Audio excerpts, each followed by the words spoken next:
My fellow parishioners, my name is Greg Crafter and I'm speaking to you today as Chair of the Clergy Care Council, which is the body in the Archdiocese which supports in many ways the work of our priests. In particular, the fund provides for priests modest stipends, health benefits, their motor vehicles, housekeeping and continuing professional development.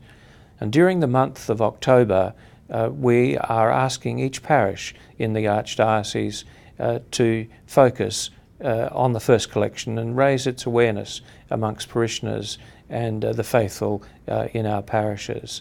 It's important to realise that some 70% of the support of our priests comes from the first collection, and over the years people throughout the diocese have been very generous in their support of priests, not just financially, but in many other ways.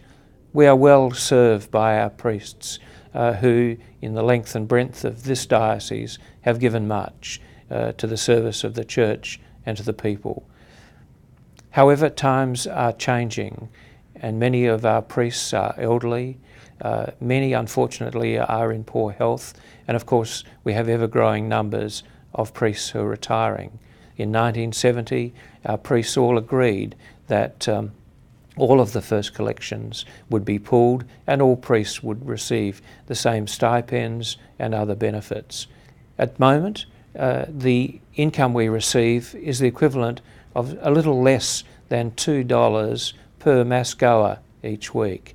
And we would ask mass goers to consider raising that amount if they possibly could. For example, to the cost of a cup of coffee each week. I realise that for some people they give now to the extent that they can, and we appreciate that very much. But for others, I ask you to reflect on what it is that you're able to give. You may also like to consider a regular payroll bank deduction for the fund, and that can certainly be arranged, or for example, a bequest to the priests of the Archdiocese, or a gifting in some other appropriate form.